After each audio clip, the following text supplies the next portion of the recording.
Sebenarnya pada saat anak bercerita, anak itu perlu merasa yakin dia didengarkan. Sehingga kalau anak itu tahu bahwa orang tuanya memperhatikan dan mau mendengarkan, tidak mengabaikan ceritanya, nanti pada saat anak mengalami tekanan, dia bercerita kepada orang tuanya. Itu penting banget. Lalu pada saat anak bercerita, nanti anak menceritakan pengalaman, lalu juga orang tua perlu mengeksplorasi. Pada saat anak menceritakan pengalaman-pengalaman negatif, kita sebagai orang tua perlu tanya, ini penting banget, bagaimana perasaan kamu?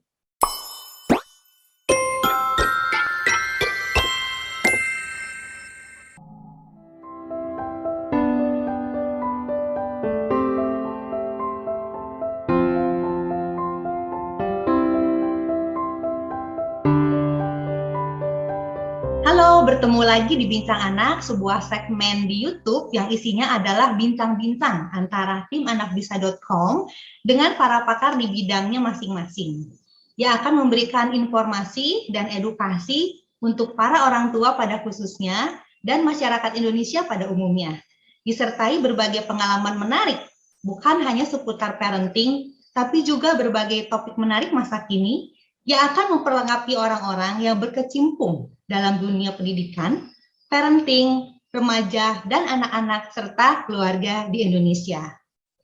Anakbisa.com sendiri adalah sebuah platform pembelajaran online untuk anak Indonesia yang berisi berbagai kelas untuk membangun keterampilan anak, seperti kelas memasak, kelas menggambar, ada art and craft, public speaking, coding, dan lain-lain yang dapat diakses melalui www.anakbisa.com.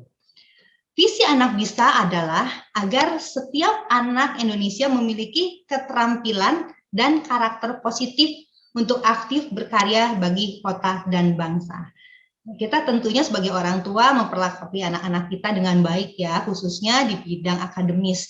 Tapi Anak Bisa sendiri punya visi, kami ingin memperlengkapi anak-anak ini memiliki keterampilan, terutama di bidang-bidang yang non-akademis, yang kami percaya itu sangat dibutuhkan di zaman sekarang ini ya, keterampilan yang baik untuk anak-anak ini. Tapi kami juga sadar bahwa karakter positif adalah hal yang juga perlu kami berikan atau kami bangun dari anak-anak sejak dini. Karena tanpa karakter yang positif, maka apa artinya seorang anak memiliki kepandaian, memiliki keterampilan yang luar biasa, ya, karena itu akan mungkin menghalangi atau menghambat mereka untuk bisa mau aktif peduli bagi kota dan bangsa kita. Baik, Bapak Ibu semua, Bintang Anak hari ini sangat menarik ya, bertopik stres pada anak. Wah, kata-kata stres ini tentunya adalah kata-kata yang kita sering dengar ya, khususnya di hari-hari belakangan ini begitu. Dan hari ini kita akan berbicara bincang-bincang khusus untuk stres pada anak, karena ternyata anak-anak juga tanpa kita sadari mungkin mereka juga mengalami stres. Hari ini kami juga seperti biasa telah mengundang seorang narasumber yang tentunya sudah lama berkecimpung di bidang ini dan berpengalaman di bidang ini. Beliau adalah seorang ibu, ya, beliau adalah seorang konselor, seorang coach, dia juga trainer dan pengajar yang memiliki banyak pengalaman membantu keluarga-keluarga di Indonesia. Beliau juga adalah seorang founder dari organisasi ya, yang atau komunitas yang bernama Virtus Life Indonesia. Ya, beliau juga sekaligus jadi penulis buku untuk program-program yang diselenggarakan oleh Virtus Life Indonesia yang membantu banyak sekali wanita-wanita di Indonesia dan keluarga-keluarga. Beliau juga adalah dosen di bidang konseling, dan beliau juga seorang narasumber di berbagai acara online dan offline seputar keluarga, parenting, dan juga mental health. Ya, tidak berlama-lama lagi, saya akan panggilkan ibu kita yang luar biasa ini, Ibu Iliana Widodo. Halo Bu Ili. Halo Bu Angel, apa kabar? Iya, buat Saya waktunya baik. di tengah kesibukan Oke. ini, saya senang banget loh Bu Ili ini. Saya sudah cukup lama kenal, dia adalah juga mentor saya yang banyak sekali mengajarkan saya nih, terutama di bidang mental health ya. Dan saya sendiri sudah mengalami yang saya mungkin harusnya mengalami stres yang lebih tinggi, ya karena mengikuti program-program yang juga diselenggarakan Ibu Ili dan juga banyak juga di edukasi, saya bisa punya bisa mengelola ya istilahnya, mengelola atau stress management saya dengan lebih baik hari ini. Nah, Bu Ili, hari ini kita mau berbagi ya buat para orang tua. Mungkin banyak orang tua juga yang mengalami stres gitu, dan tanpa sadar anak-anak mereka juga di masa-masa sekarang ya, khususnya di masa pandemi ini, mungkin banyak anak-anak juga yang mengalami stres ya. Kita hari ini mau mengidentifikasi juga, kita sama-sama belajar bagaimana mengatasi stresnya. Ya, begitu ya Bu Ili ya. Oke, Bu Angel, makasih loh ya untuk kesempatannya, untuk kepercayaannya. Kalau saya boleh sharing dan berbagi, saya juga mau menyapa para orang tua yang join dalam acara talk show ini. Semoga perbincangan kami ini boleh menjadi berkat dan boleh memperlengkapi. Makasih Bu Angel. Iya, iya Bu Ili. Oke, sekarang kita mau ngobrol-ngobrol tentang stres ya Bu Ili ya. Banyak orang yang suka bilang, aduh aku stres, bahkan ada orang depresi gitu. Sebenarnya yang dimaksud dengan stres itu yang orang-orang suka ngomong tuh seperti apa sih? Maksudnya gini, orang tuh bisa dibilang stres itu kalau seperti apa gitu. Dan apakah semua stres ini memang sesuatu yang buruk gitu atau gimana Bu Ili? Ya, hari-hari ini memang kata stres itu sering banget kita dengar gitu ya. Apalagi di tengah situasi kita sudah 2 tahun di situasi terlanda COVID, dan itu ada banyak hal terjadi di dalam kehidupan kita, ada banyak perubahan-perubahan yang kita alami, bukan hanya pada anak-anak, namun juga pada kita. Lalu pada saat kita mengalami perubahan-perubahan, sebenarnya setiap kita secara manusia, secara individu akan melakukan penyesuaian terhadap perubahan tersebut. Banyak orang berpikir stres itu adalah sesuatu yang negatif.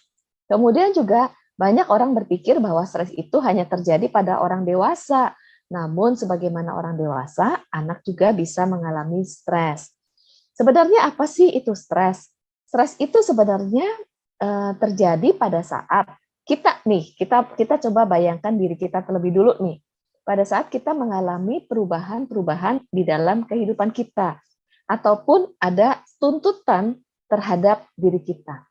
Misalnya saat COVID terjadi, kita yang mungkin memiliki rutinitas sehari-hari pergi ke kantor, ketemu dengan teman-teman, kita bisa pelukan, kita bisa ngobrol.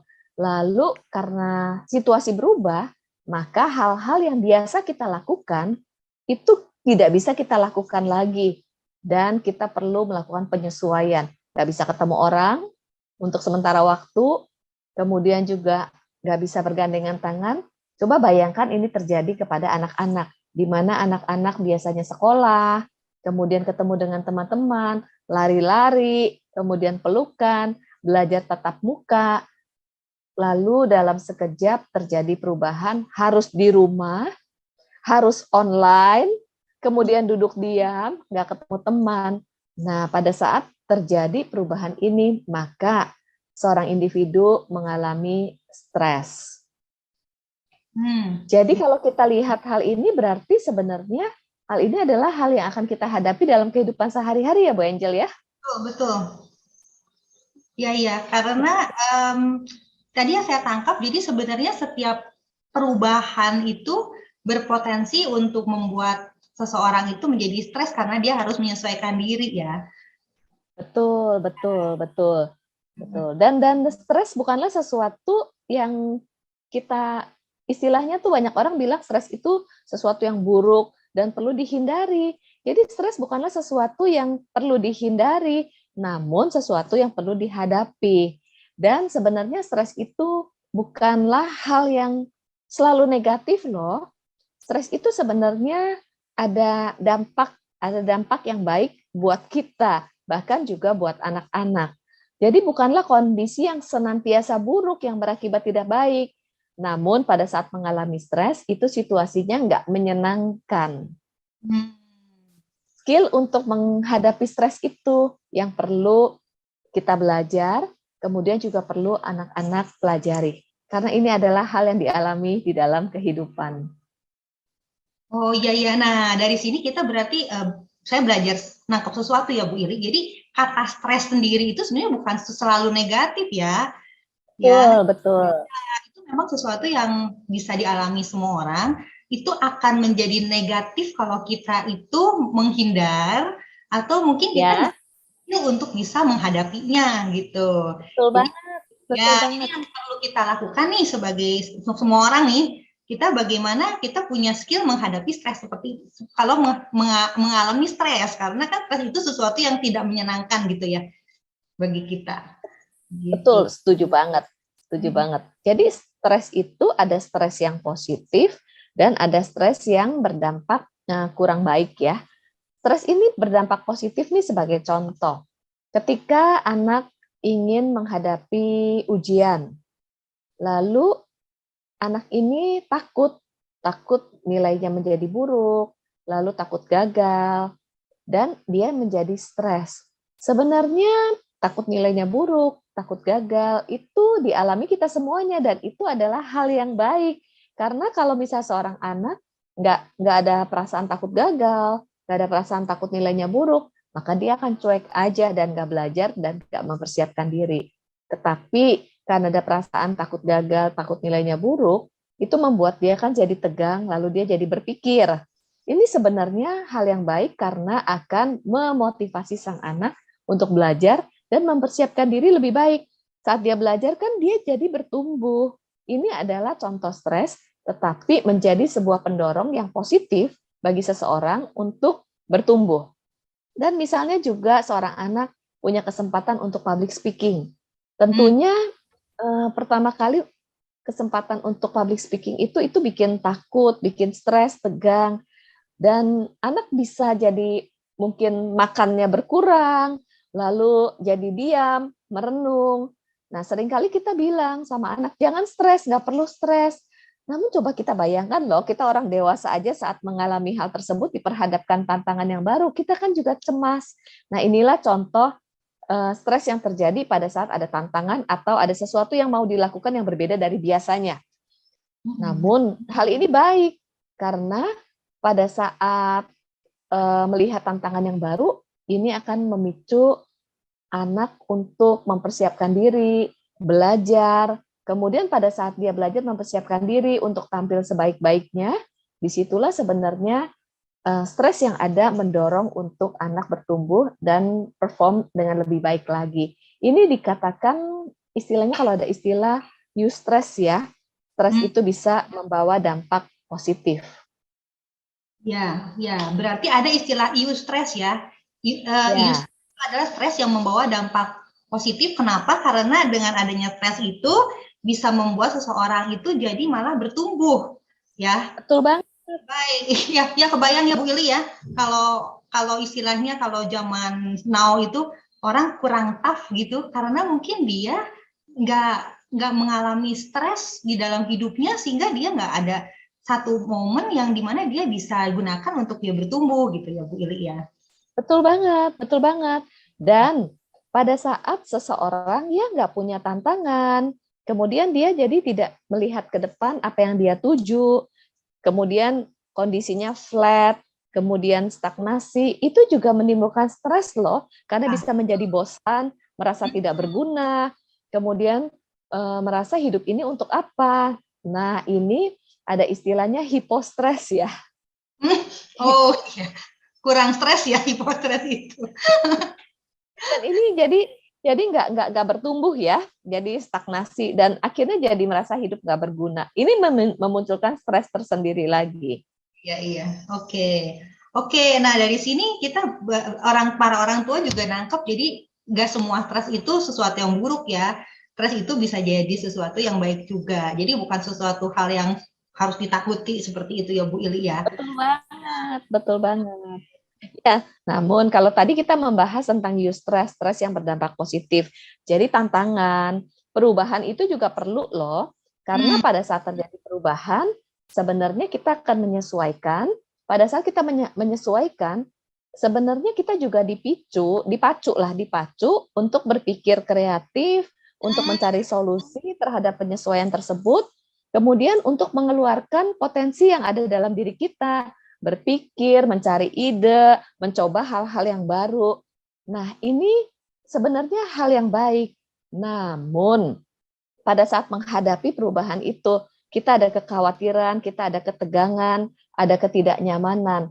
Pada saat kita merasa khawatir terus-menerus, kita merasa nggak nyaman, kemudian juga situasi nggak mendukung, dan kita merasa bahwa perubahan itu tidak ada solusinya, dan merasa situasi hidup itu menjadi negatif, dan akhirnya kepikiran terus-menerus, khawatir terus-menerus, dan merasa kayaknya masa depan ini menjadi buruk dengan situasi yang ada.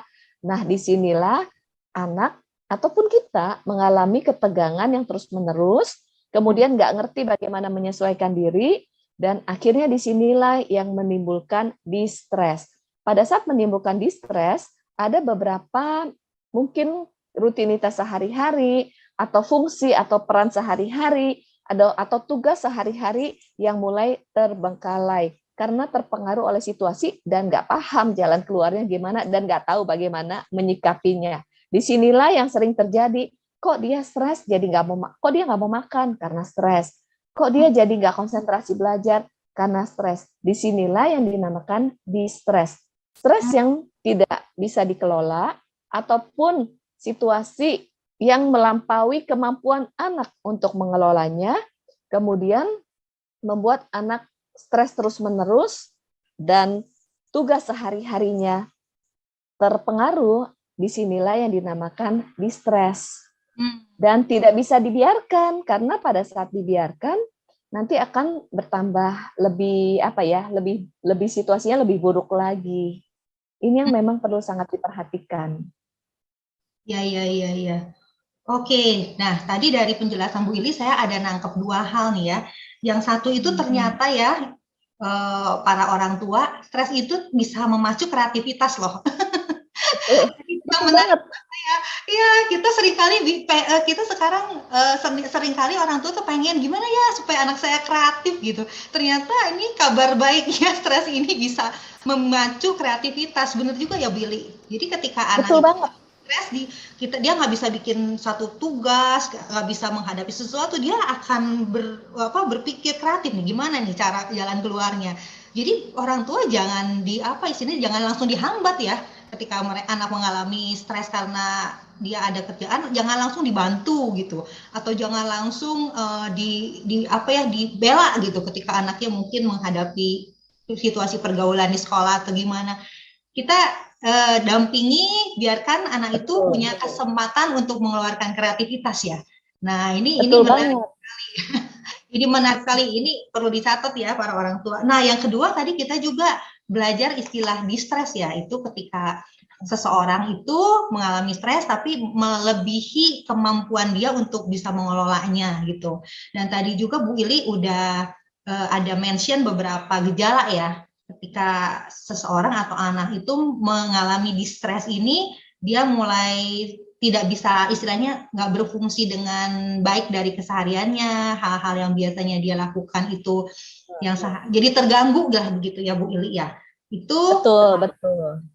Jadi di sini juga orang tua perlu mencermati nih, selama anak-anak itu kita lihat bahwa ternyata dia masih oke-oke saja, kita biarkan untuk dia bisa bertumbuh dan berkreasi. Tapi kita juga perlu lihat nih di titik mana anak kita itu udah butuh bantuan gitu untuk dia itu mengatasi stresnya, karena ini udah masuk di stres gitu ya Bu Ili ya.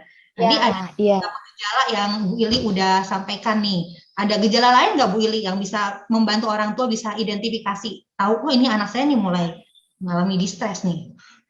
Betul banget.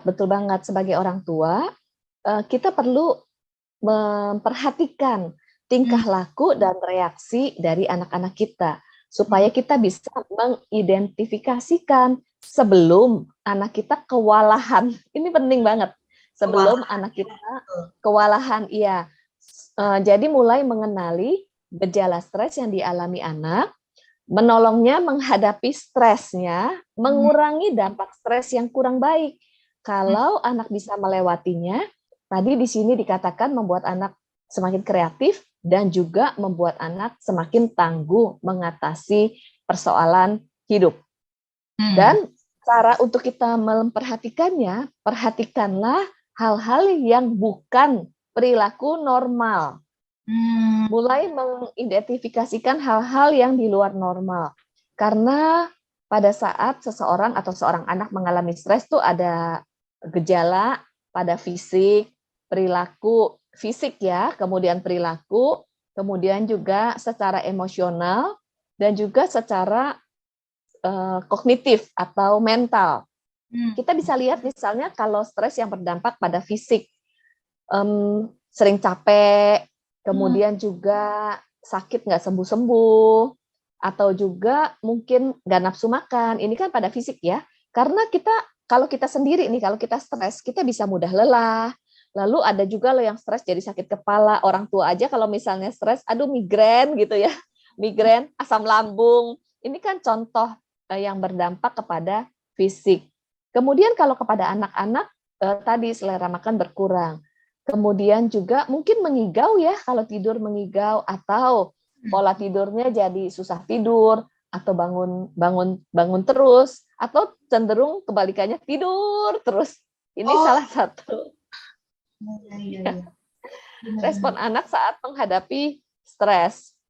Lalu juga ada loh anak-anak yang ini ekstrimnya pada saat stres kemudian dia jadi gagap, yang ngobrolnya tadinya lancar, kemudian jadi gagap, ini udah masuk ke perilaku ya, yang ceria, mulai tidak ceria, atau mulai juga sering melamun, gitu ya. Terus dari perilaku bisa jadi mudah marah, ketus, jadi kita melihat hal-hal yang mulai di luar normal. Bisa juga menarik diri, kemudian bisa gigit-gigit kuku. Iya. Kuku ya. Kan kita lihat perilaku ya, terus atau hal yang simpel buat anak-anak tuh gulung-gulung rambut, mengepalkan tangan, iya. Kemudian perilaku yang agresif, atau juga ada kemunduran dari perkembangan anak. Misalnya anak usia 5 tahun, 7 tahun lah. Idealnya kan udah nggak ngompol lagi gitu ya. Terus ada perilaku yang kurang normal gitu, kok udah 7 tahun ngompol. Nah, ini juga sebenarnya kita bisa melihat ada hal-hal perilaku yang di luar normal. Nah, kita coba telusuri, kita coba dekati, dampingi, dan bisa ditanyakan. Atau juga banyak menangis, lebih sering merengek, kemudian nggak mau jauh dari orang tua. Ini ada perilaku yang di luar normal. Jadi kita yuk belajar memiliki kepekaan untuk memahami anak yang sedang stres. Kemudian juga kalau kita lihat dari sisi emosinya ya, emosinya marah, kemudian sedih, kemudian cemas, atau anak juga sering bilang saya takut, saya cemas, dan juga secara mental konsentrasi menurun, ataupun pelajaran menurunnya di sekolah, lalu juga misalnya sering lupa, kalau ditanya bingung. Nah, kita lihat gejala-gejala ini, Bu Angel. Iya. Wah, ini tadi barusan kita udah dengar cukup lengkap ya dari Bu Ili ini gejala-gejala apa. Tapi intinya Bu Ili berarti kan yang harus diamati orang tua ketika ada tadi perilaku atau emosi atau gejala fisik yang nggak di luar normal gitu ya. Yes, betul. Ya, kalau memang yang udah dari dulunya seneng gulung-gulung rambut gitu, ya berarti memang itu kebiasaan ya. Tapi ini adalah sesuatu yang biasanya nggak dilakukan, tiba-tiba dia gigit-gigit jari, ataupun ngompol pun juga sama ya. Mungkin sebelumnya udah ngompol ya Bu Ili, tapi tiba-tiba belakangan kok tiba-tiba dia ngompol gitu ya. Seperti itu. Nah, ini yang kita harus peka. Wah, ini anak sedang mengalami stres yang tadi di stres itu gitu ya Bu Ili. Betul. Ataupun lagi kondisi tegang karena ada satu perubahan atau ada satu penyesuaian atau ada pengalaman-pengalaman yang negatif. Jadi pada saat mengalami pengalaman negatif itu juga bisa menimbulkan stres. Dan kayak tadi misalnya menggulung-gulung rambut. Kita lihat intensitasnya. Jadi misalnya intensitasnya semakin sering, semakin frekuensinya semakin meningkat. Nah, hal-hal yang di luar normal kita boleh explore, kemudian kita tanyakan, ada apakah? Iya. Oke. Nah, pasti kita nih para orang tua yang mendengar kita langsung pengen tahu nih. Nah, kalau misalnya anak itu mengalami kayak begini, apa yang harus kita lakukan? Tapi sebelum masuk ke situ, saya pengen tahu juga nih Bu Ili, untuk anak-anak ini biasanya penyebab stresnya apa sih? Kalau orang tua kan banyak ya, pastilah kerjaan lah apa. Cuman kan kalau anak-anak kita mikirnya paling anak-anak sih stresnya urusan apa sih? Paling urusan sekolah, urusan pergaulan, seperti itu ya. Atau sebenarnya apa aja sih? Apakah memang banyak hal juga yang bisa membuat si anak itu stres gitu? Penyebab-penyebab stres pada anak Bu Ili. Ya, ini menarik banget. Kalau kita bahas penyebab stres, ada istilah namanya stresor. Jadi stresor itu adalah faktor-faktor dalam kehidupan kita yang mengakibatkan terjadinya respon stres. Nah, stresor ini bisa dari berbagai sumber. Jadi bisa dari eksternal ataupun dari internal. Nah, stres itu sebenarnya bisa terjadi dari berbagai usia ya. Bahkan saat anak di dalam kandungan pun anak bisa mengalami stres. Kalau seandainya anak dalam kandungan, iya si mamanya itu stres, janin dalam kandungan juga bisa merasakan karena detak jantung dari si mama ini kan nggak teratur. Lalu persediaan oksigen dan distribusi sari makanannya itu juga jadinya terpengaruh. Ini dari kandungan pun bisa stres. Lalu juga dari bayi waktu lahir, misalnya sang anak lagi lapar, kemudian diabaikan, kemudian dia juga nangis, lalu terus semakin diabaikan, dia kan jadi semakin kondisinya tuh tegang dan nggak ngerti kenapa nggak ada yang menolongnya, menghampirinya. Ini juga bisa menjadi stres, diabaikan terus menerus. Atau misalnya lagi anak tuh bayi merasa nggak nyaman, takut, ingin dipeluk, lalu dibiarkan. Lalu akhirnya dia mengalami ketakutan terus-menerus, dan dia kan sebagai seorang anak belum tahu bagaimana caranya untuk mengelola ketakutan. Jadi seperti pada saat anak menghadapi peristiwa hidup, kemudian anak mengalami ketakutan, sedih, kecemasan, atau kemarahan. Nah, anak ini perlu didampingi, kemudian perlu merasa nyaman, lalu seiring bertambahnya usia, dia juga perlu memiliki skill untuk mengelola emosi-emosi yang muncul pada saat mengalami peristiwa negatif ataupun menghadapi tantangan. Emosi-emosi yang muncul namun tidak ditangani, dia akan terus dikuasai, dikendalikan oleh emosi tersebut. Nah, disitulah dia dalam kondisi yang tegang terus-menerus.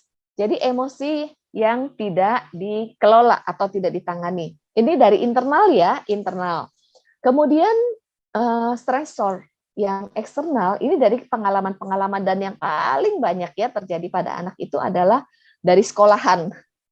Beban di sekolah, kemudian penekanan berlebihan pada prestasi, tuntutan-tuntutan, lalu pada saat tuntutan terhadap anak itu melebihi kemampuan anak dan juga melebihi kemampuan anak untuk mengelola tuntutan tersebut. Jadi kemampuan anak itu sendiri, misalnya prestasi akademik yang mungkin tinggi, namun di satu sisi istilahnya apa ya, keunikan anak itu talentanya tidak di akademik, di yang lain, namun terus dituntut, dan akhirnya itu kan melebihi kemampuannya ya, dan dia menjadi stres.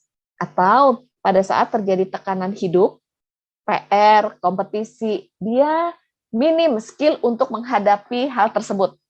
Jadi ini di sekolah, kelebihan beban tadi, terlalu banyak kegiatan, jadi overload, atau burnout, nggak ada waktu untuk santai, jadwalnya terlalu padat. Kemudian juga pada saat anak mendengar berita-berita, misalnya ada berita buruk, berita menakutkan, kemudian bencana. Nah, anak-anak ini selama 2 tahun mendengar berita tentang COVID, tentang kematian.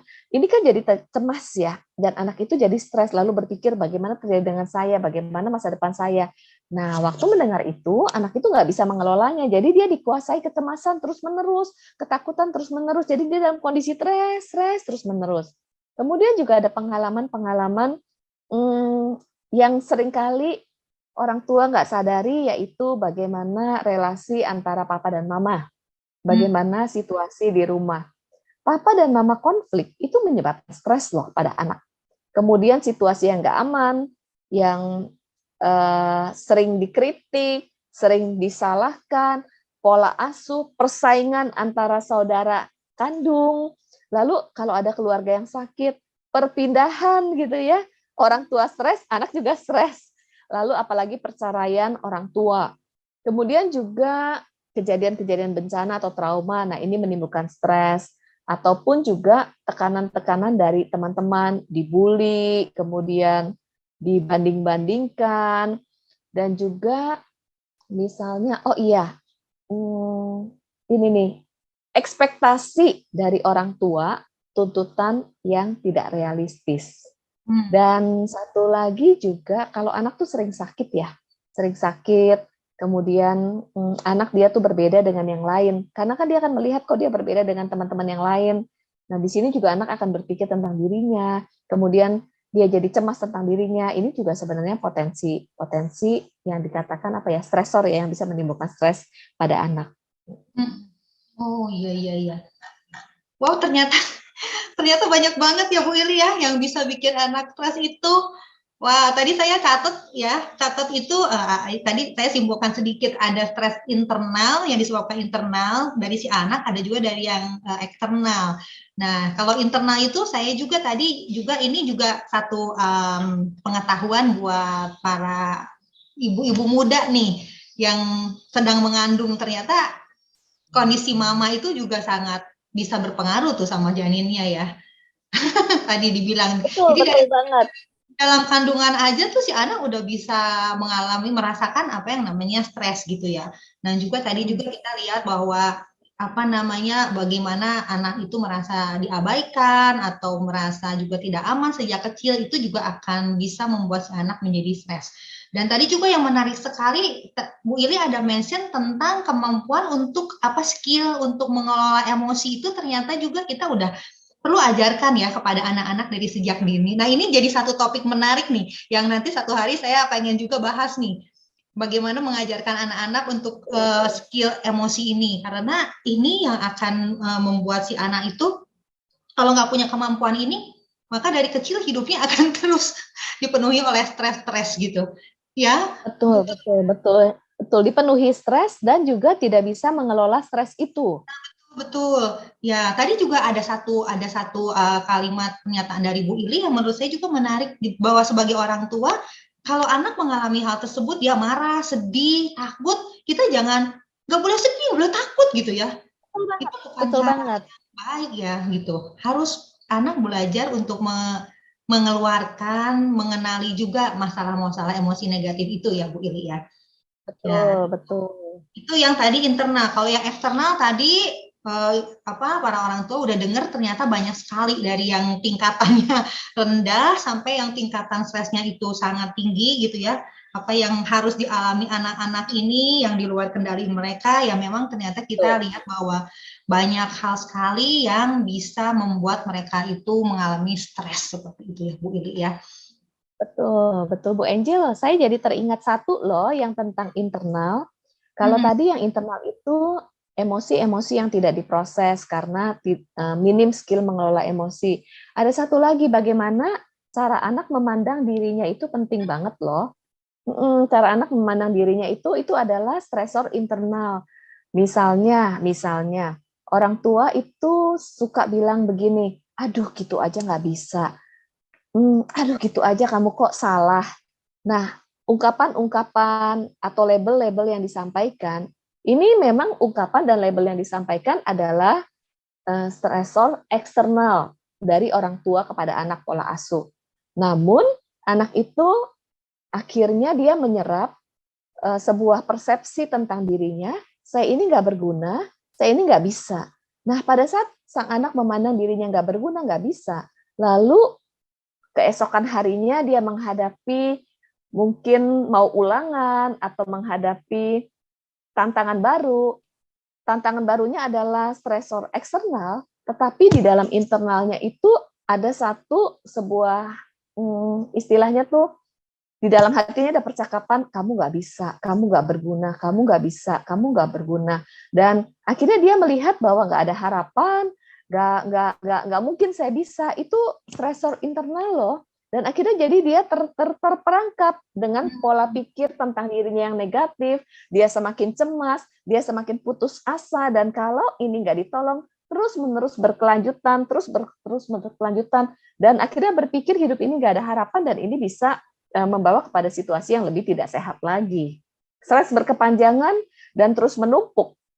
Jadi ini bisa membawa kepada situasi yang semakin tidak sehat, karena kalau kita melihat stres ya, kita lihat ada stres yang istilahnya memang stres akut, yang memang saat ini terjadi karena situasi hari ini.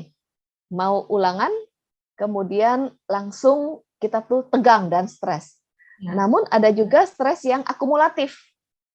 Oh, sorry, bukan akut, stres yang kritikal. Itu terjadi karena situasi hari ini. Stres, critical stress, terjadi karena situasi yang hari ini, saat ini terjadi stresornya. Tapi ada stres yang akumulasi.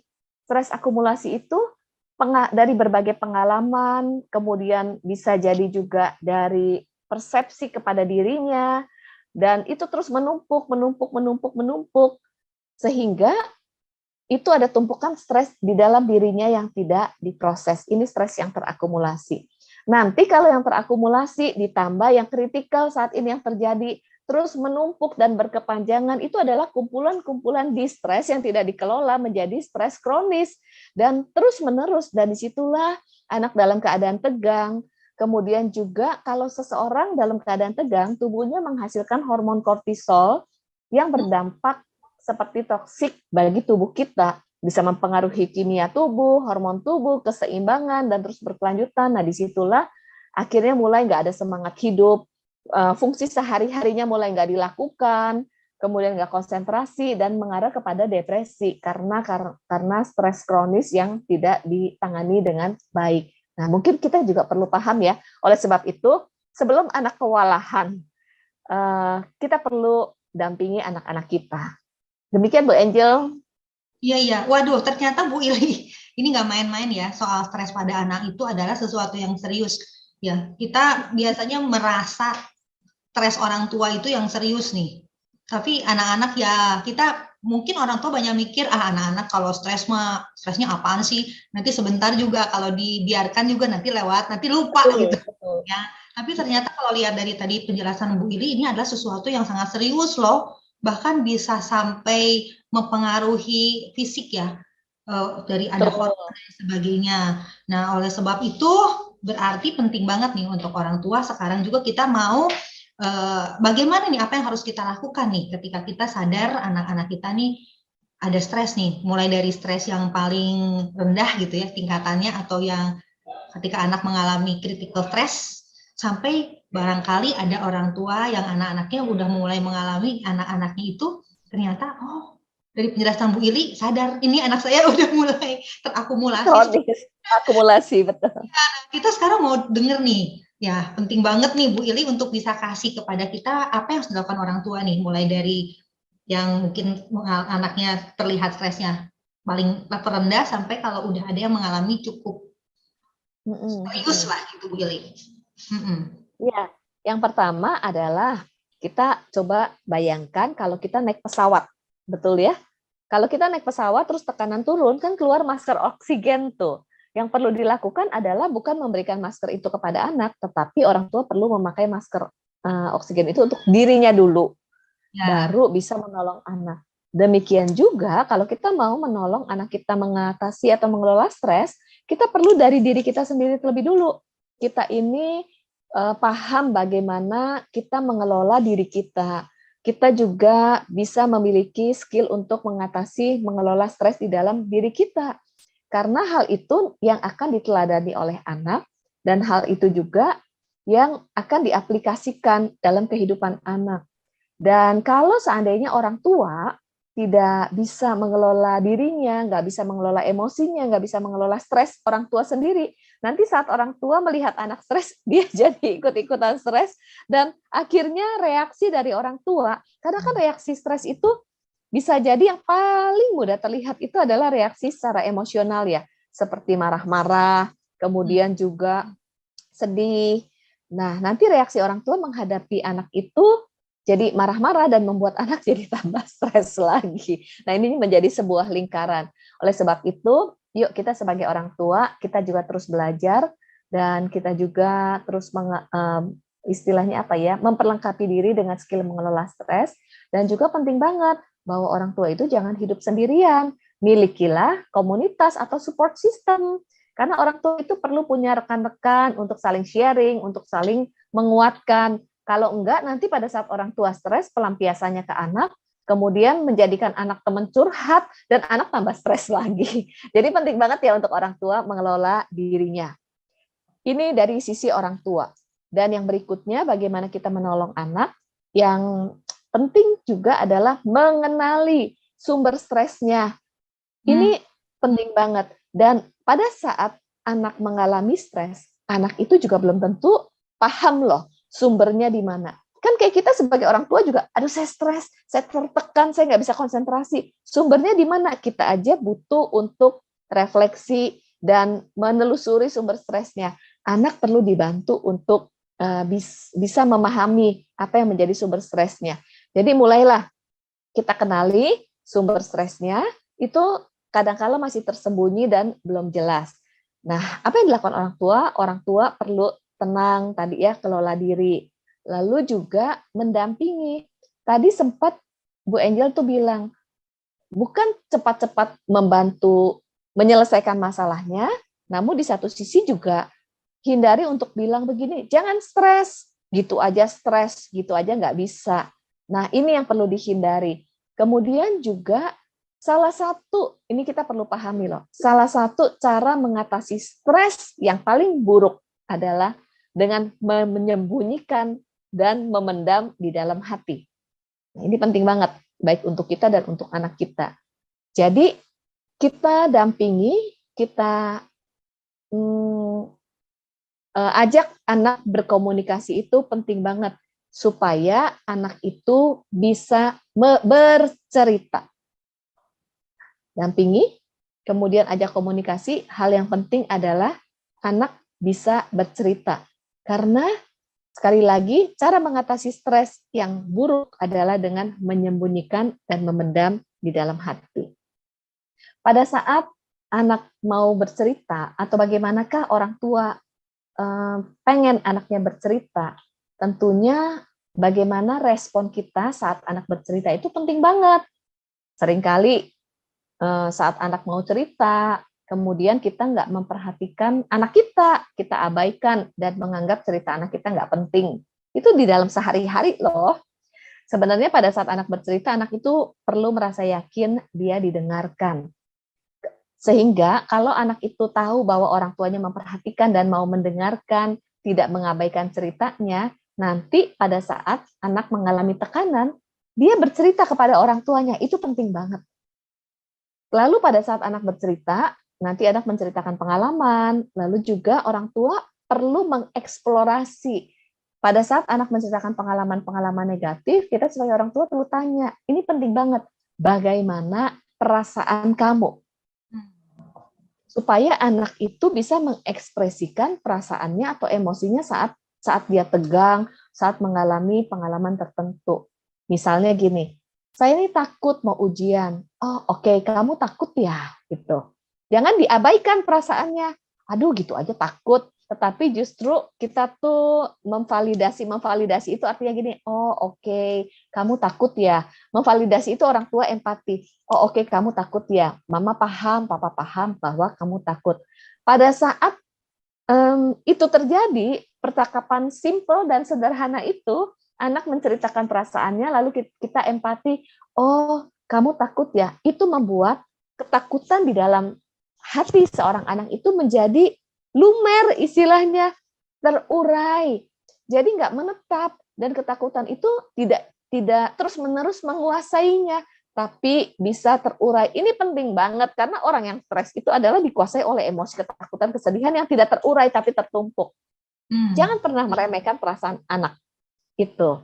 Kemudian, lalu ditelusuri setelah menceritakan pengalaman atau kejadian atau perasaan, tanyakan apa lagi yang membuat kamu takut, apa yang membuat kamu tuh sedih, supaya anak itu paham, oh yang membuat saya takut, saya sedih adalah sumbernya dari kejadian ini. Jadi di sini adalah menolong anak mengenali sumber stresnya.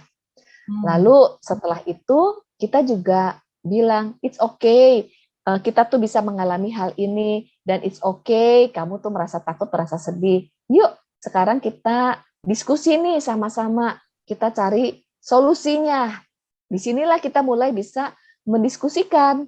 Kemudian pada saat mendiskusikan, ada hal-hal yang bisa diselesaikan, ada hal-hal yang belum bisa diselesaikan, kita juga mengajarkan kepada anak loh, ada memang hal-hal di luar kontrol kita yang kita perlu serahkan kepada Tuhan. Ini kita serahkan kepada Tuhan, kita berdoa ya. Namun ada tanggung jawab kita. Yuk, misalnya PR ini sulit, kita mulai kerjakan dari yang kita bisa terlebih dulu. Kemudian kalau misalnya kamu mengalami kesulitan, kamu bisa tanya guru, kamu bisa tanya teman. Nah, ini langkah-langkah praktisnya. Kemudian juga jangan lupa bagaimana support kita, perkataan-perkataan positif. Mama percaya bahwa kamu tuh bisa. Mama percaya bahwa kalau kita berusaha, kita akan mendapatkan hasil dan kita menyerahkan hasil akhirnya kepada Tuhan. Ini adalah support loh, berbentuk kata-kata yang menguatkan. Hindari kata-kata seperti ini, aduh gitu aja nggak bisa, gitu aja susah banget sih, begini cengeng banget. Nah, ini perlu istilahnya apa ya, dihindari perkataan-perkataan seperti ini.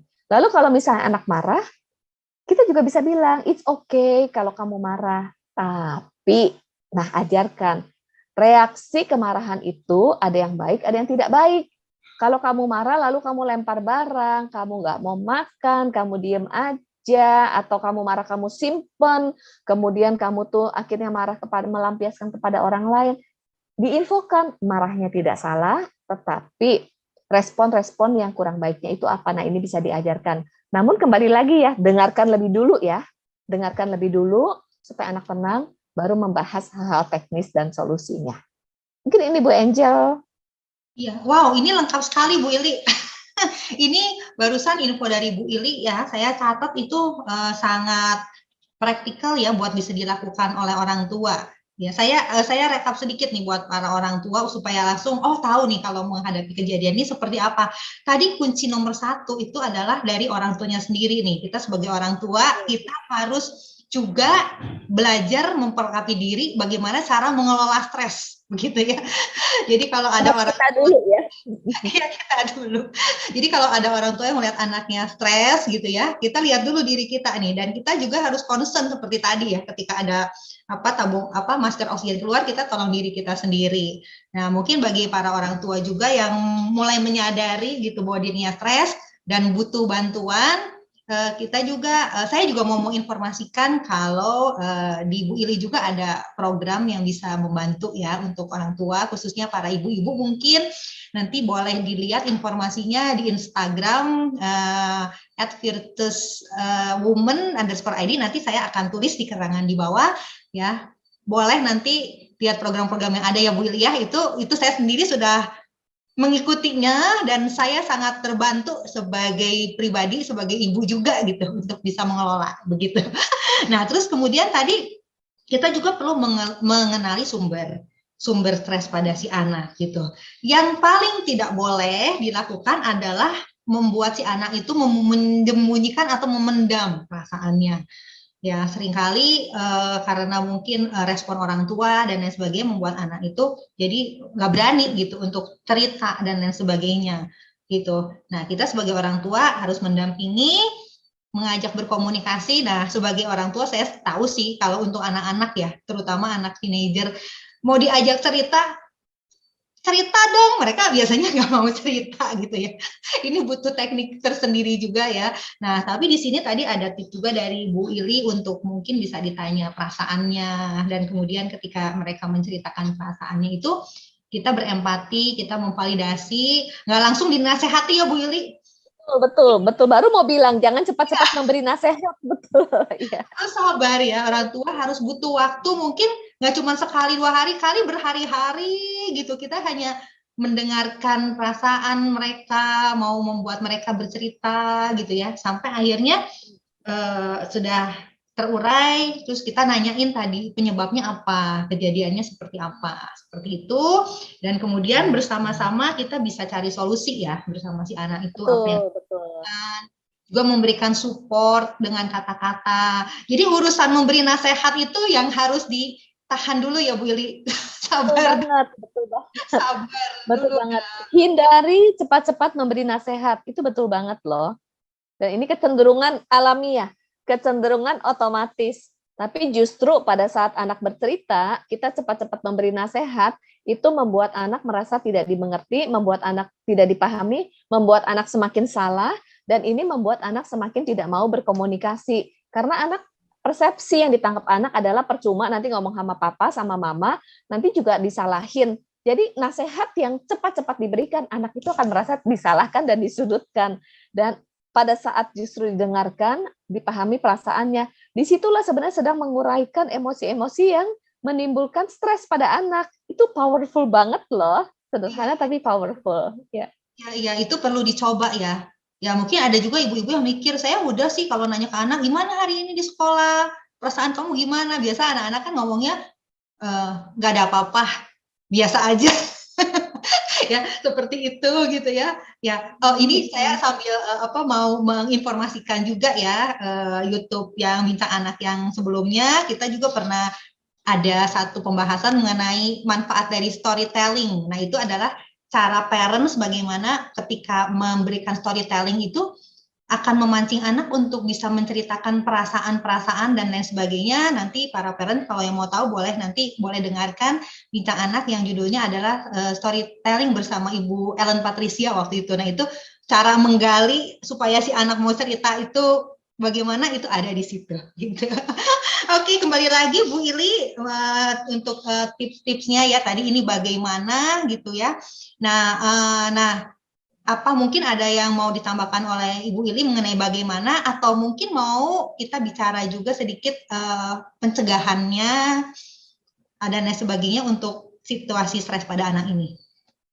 Ya, hal yang mau saya tambahkan itu juga seperti maintenance ya, merawat diri gitu ya. Merawat diri itu penting banget. Misalnya anak itu perlu cukup tidur, itu penting banget loh, cukup tidur. Kemudian anak juga perlu jadwal yang teratur dan stabil. Kalau di dalam rumah nggak jelas jadwalnya, nah ini penting banget. Kemudian juga membantu mengevaluasi dalam waktu 1 minggu kegiatannya itu overload atau tidak. Kalau seandainya tanpa disadari ini orang tua sering punya ekspektasi yang berlebihan, memaksakan kegiatan, memaksakan sasaran yang nggak realistis. Ini perlu dievaluasi karena ini adalah istilahnya apa ya, maintain, atau ini juga masuk dalam pencegahan. Kemudian karena kalau kita terus memaksa menanamkan ekspektasi, kemudian anak itu juga jadinya memiliki beban yang di luar kemampuannya. Ini penting banget. Makanya orang tua perlu mengelola diri ya, atau perlu mengelola diri ya. Lalu juga lingkungan di dalam keluarga, lingkungan di rumah. Tadi juga sempat dibahas sumber stres yang paling banyak banget itu adalah situasi di rumah. Orang tua bertengkar, kemudian di rumah nggak rileks, di rumah tegang. Ada istilah yang menarik banget loh. Apakah kita menjadikan rumah kita itu sebagai shelter? Shelter itu tempat bernaung.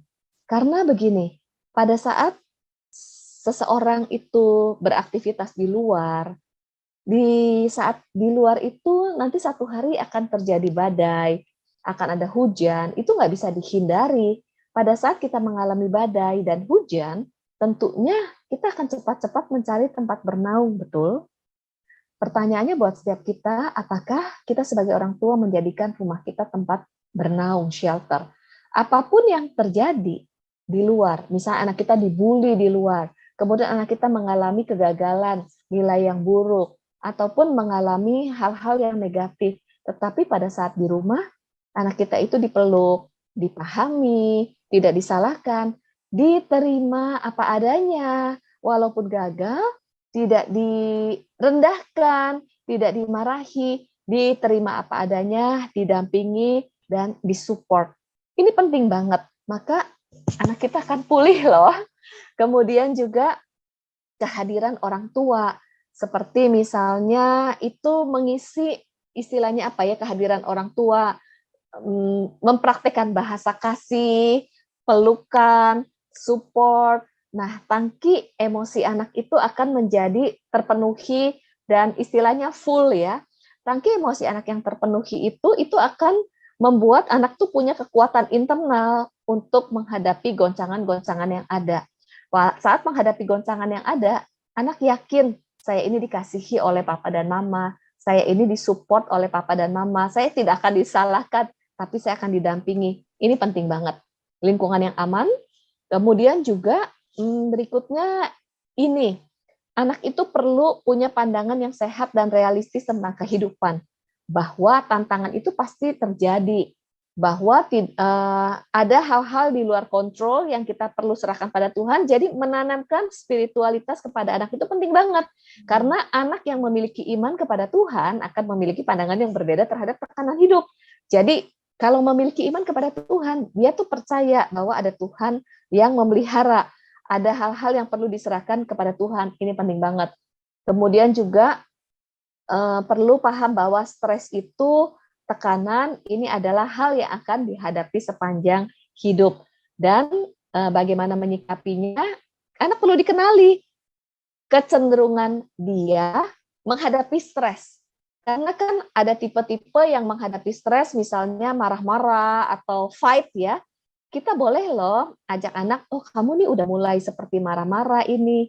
Ini lihat berbeda dari biasanya. Yuk kita sama-sama ngobrol, telusuri. Jadi anak itu akan aware, waktu saya mulai marah-marah ada apa? Dan dia belajar mengelola. Nah ada anak yang cenderung kalau stres tuh dia mungkin melarikan diri loh. Ini nih contohnya menarik nih. Kalau anak main game, kemudian ada keterikatan, kecanduan, seringkali kita mempermasalahkannya adalah perilaku-perilaku kecanduannya. Tetapi di balik itu, kenali, bisa jadi itu adalah cara anak mengatasi stres dengan cara yang tidak sehat. Jadi dia tegang, dia stres untuk melegakan dirinya, dia mungkin game kah, pornografi kah, dan yang lain-lain. Nah, bantu anak mengenali mekanisme dia menghadapi stres. Lalu ajarkan yang tadi, terapkan yang tadi. Itu penting banget. Pola asuh juga penting, seimbang dalam disiplin dan kasih. Dan jangan lupa ya untuk rileks ya, rekreasi dan sebagainya. Mungkin ini tips-tips ya, dan juga untuk istilahnya pencegahan. Pencegahan ya, Bu Ili ya. Supaya dampak stres itu tidak destruktif. Iya. Pencegahan lebih baik daripada mengobati ya, Bu Ili. Betul.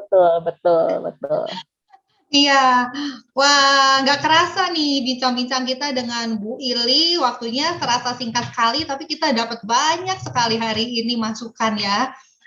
Bapak Ibu semua, juga mungkin para guru-guru atau pendidik, hari ini kita belajar sesuatu yang sangat bermanfaat sekali mengenai stres pada anak. Ya, dimulai dari tadi kita belajar juga tentang stres, bahwa ada stres itu, nggak semua stres itu buruk ya, ada stres yang eustress, ada stres yang bisa membantu juga untuk pertumbuhan kreativitas.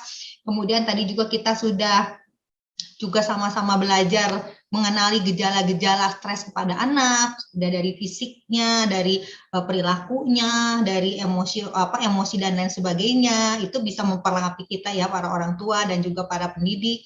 Penyebab-penyebabnya yang ternyata sangat banyak, baik yang dari internal, baik juga yang dari eksternal. Kita tadi sudah sama-sama belajar ya. Terus juga tadi juga yang juga sangat penting, tadi ada cara-cara bagaimana mengatasi stres itu, apa yang harus kita lakukan sebagai orang tua gitu. Dan yang terakhir tadi pencegahan, itu ada yang saya sangat nangkep gitu ya, tadi kata shelter itu ya, bagaimana kita sebagai keluarga itu bisa jadikan rumah itu satu tempat perlindungan, shelter ya, buat anak-anak, bahkan seluruh anggota keluarga kita sih ya, bisa ciptakan hal seperti itu. Ya, itu juga akan menjadi sesuatu tempat pemulihan, tempat yang membuat anak itu juga bisa bertumbuh dengan baik dan lain sebagainya. Ya, juga beberapa lagi tadi dari Bu Ili saran-saran apa yang harus orang tua tanamkan kepada anak-anak gitu, pola asuhnya, kehidupan spiritual dan lain sebagainya.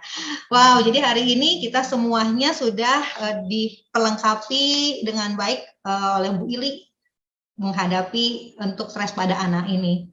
Terima kasih loh Bu Ili ya untuk tips-tipsnya dan semuanya. Mungkin ada, nah sebelum kita menutup bincang anak ini, ada closing statement atau ada pesan-pesan buat para orang tua atau juga para pendidik yang berhubungan dengan anak-anak.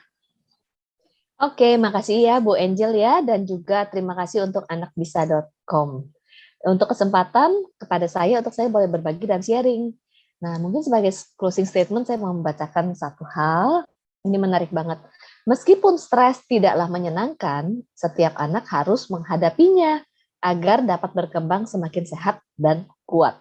Mereka yang akan memiliki daya tahan yang lebih besar akan lebih siap dan mampu ketika dituntut untuk menghadapi dunia yang semakin penuh tantangan. Tetap semangat ya. Sekali lagi terima kasih. Ya, luar biasa. Terima kasih ya Bu Ili sekali lagi sudah berbagi kepada kita satu topik yang sangat mendalam buat kita, dan berharap satu hari nanti kalau Bu Ili ada kesempatan lagi kita bisa bahas masih banyak topik lagi yang orang tua pasti perlukan gitu ya, untuk bagaimana mereka bisa menjadi orang tua yang lebih baik bagi anak-anaknya. Ya, terima kasih ya Bu Ili ya. Dan demikianlah hari ini kita telah mendengarkan bincang-bincang yang sangat seru dan dari narasumber kita Ibu Iliana Widodo. Maaf sampai keselibet. Tentunya harapan kami apa yang kami perbincangkan hari ini akan bermanfaat bagi kita semua, khususnya bagi para orang tua yang ingin tahu mengenai bagaimana menghadapi stres pada anak. Nah, untuk terus mengikuti berbagai topik dalam Bincang Anak, jangan lupa untuk subscribe YouTube channel Bincang Anak, juga like, komen, dan share kepada teman-teman yang lain. Bersama anak bisa, semua pasti bisa. Sampai jumpa dan salam sehat selalu. Terima kasih.